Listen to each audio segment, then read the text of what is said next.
একজন বাবা যেভাবে বাবা হয়ে উঠতে পেরেছে, একজন নেতা সেইভাবে নেতা হয়ে উঠতে পারেনি। বিএনপির যে সমস্ত এবারের যে মানে হঠাৎ করে একটা ঘোষণা আসলো এবং সেই ঘোষণায় প্রায় ২৫০-র কাছাকাছি সিটের একটা ধারণা পাওয়া গেল। সাধারণ মানুষ ধারণা পেলেন এবং সেখানে আমরা দেখলাম আমার মনে হয় যে তারেক রহমান যে এই নির্বাচনে নেতৃত্ব দিবেন এবং অংশগ্রহণ করবেন সেটা সবাই জানতেন। কিন্তু বেগম খালেদা জিয়া এবারে নির্বাচনে অংশগ্রহণ করবেন এবং ৩টি আসনে করবেন, প্রার্থিতা ঘোষণা করা হলো সেটি অনেকেই জানতেন না।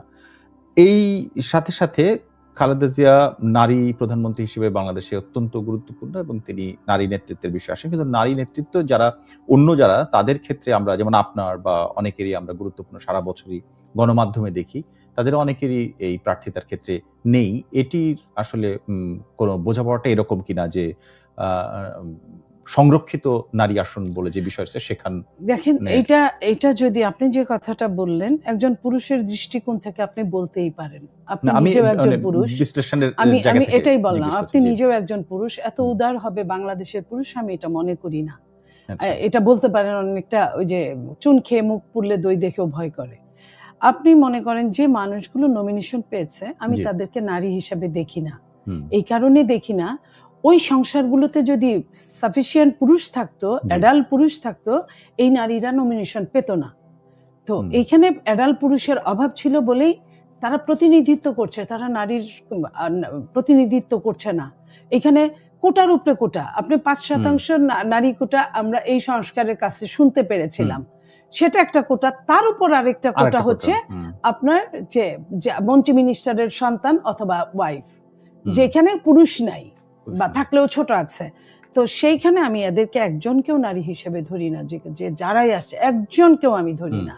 তো সেইখানে আমাদের যে আক্ষেপটা, সেটা ২০২৫ সাল বাংলাদেশে অনেক যুদ্ধ হয়েছে, ছোট ছোট যুদ্ধ, বড় বড় যুদ্ধ। আপনার ৫২ থেকে শুরু করে ৭১, সেখানেও নারীরা সামনের কাতারে ছিল, সেখানে মূল্যায়ন পায় না। আমি ৫২ বলছি মানে অনেক, আমার মায়ের চেয়েও আগে।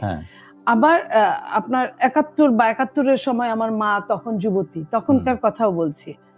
আবার তারপরে ৯০ বলেন, আমরা আরো এই যে এখন বলেন ২০২৪ নারীরা কিন্তু সামনের কাতারে হিউজ পরিমাণ ছিল, হিউজ।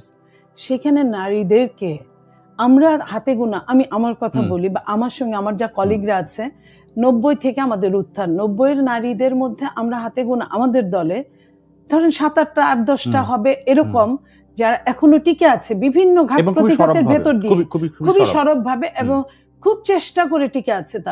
তাদেরকে কেউ অনুদান করে নাই, তাদেরকে কেউ দয়া করে নাই, দাক্ষিণ্য নেয় নাই, তাদের কারো কোনো গতি হয় নাই। হ্যাঁ, তো সেই জায়গায় আপনার এই গতিটা বলতে সে তার ন্যায্য হিস্সা থেকে বঞ্চিত হয়েছে। আমি আমার কথা বলি, ধরেন আমি এলাকায় কম গিয়েছি, একটা জাতীয় মানুষকে আপনার সমস্ত বাংলাদেশ আমাকে কম বেশি চেনে। আমরা মনে করেছিলাম বিএনপিতে যতটা স্মার্ট মেয়েরা রাজনীতি করেছে, বিএনপি হয়তো তাদের দিকে অন্যরকম ভাবে দৃষ্টি দেবে। কিন্তু আমরা গতানুগতিক গতিকের বাইরে একজন বাবা যেমন বাবা হয়ে উঠতে পেরেছে, এখন নারীদের দিকে আমরা যখন তাকাই যে নারীদের পড়াশোনা অর্ধেক পুরুষের চেয়ে অনেক জায়গায় বেশি নারীরা পড়ে, এটা কিন্তু বাবার অবদান, মায়ের পাশাপাশি। বাবা না চাইলে এটা হতো না। একজন বাবা যেভাবে বাবা হয়ে উঠতে পেরেছে, একজন নেতা সেইভাবে নেতা হয়ে উঠতে পারেনি।